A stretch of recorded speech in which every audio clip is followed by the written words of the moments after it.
مکہ معظمہ میں ولید نامی کافر رہا کرتا تھا۔ اس کا ایک سونے کا بت تھا جس کی وہ پوجا کیا کرتا تھا۔ ایک دن اس بت میں حرکت پیدا ہوئی اور وہ کہنے لگا، لوگو، محمد اللہ کا رسول نہیں ہے، اس کی تصدیق مت کرنا۔ ولید بڑا خوش ہوا اور باہر نکل کر اپنے دوستوں سے کہنے لگا، مبارک ہو، آج میرا معبود بولا ہے اور صاف صاف اس نے کہا ہے کہ محمد اللہ کا رسول نہیں ہے۔ یہ سن کر لوگ اس کے گھر آئے اور دیکھا کہ واقعی اس کا بت یہ جملے دہرا رہا ہے۔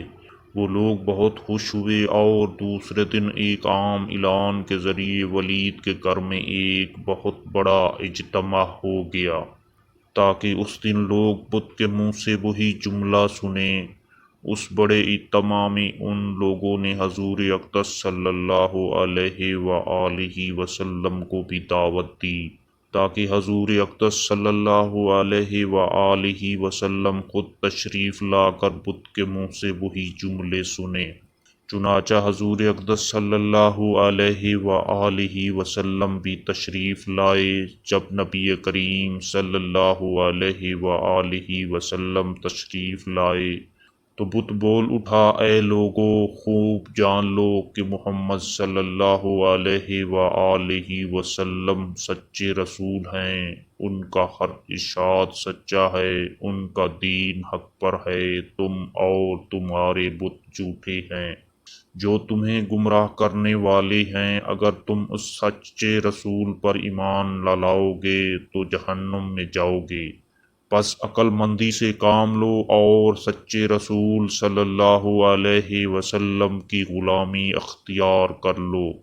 بت کی یہ باتیں سن کر ولید بڑا گھبرایا اور اپنے معبود کو پکڑ کر زمین پر دے مارا اور اس کے ٹکڑے ٹکڑے کر دیے۔ حضور اقدس صلی اللہ علیہ وآلہ وسلم فاتحانہ طور پر واپس ہوئے تو راستے میں ایک گھڑ سوار جو سبز پوش تھا حضور اقدس صلی اللہ علیہ وآلہ وسلم سے ملا۔ اس کے ہاتھ میں تلوار تھی جس سے خون ٹپک رہا تھا۔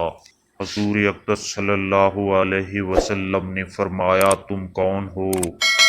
بولا، میں جن ہوں اور آپ کا غلام اور مسلمان ہوں، جبل طور میں رہتا ہوں، میرا نام معین بن علابر ہے۔ میں کچھ دنوں کے لیے کہیں باہر گیا ہوا تھا، آج گھر واپس آیا تو میرے گھر والے رو رہے تھے۔ میں نے وجہ پوچھی تو معلوم ہوا کہ کافر جن جس کا نام مسفر تھا وہ مکہ میں آ کر ولید کے بت میں گھس کر حضور اقدس صلی اللہ علیہ وسلم کے خلاف فضول گوئی کر گیا ہے، اور آج پھر وہ یہی بکواس دوبارہ بت میں گھس کر کرنے والا تھا۔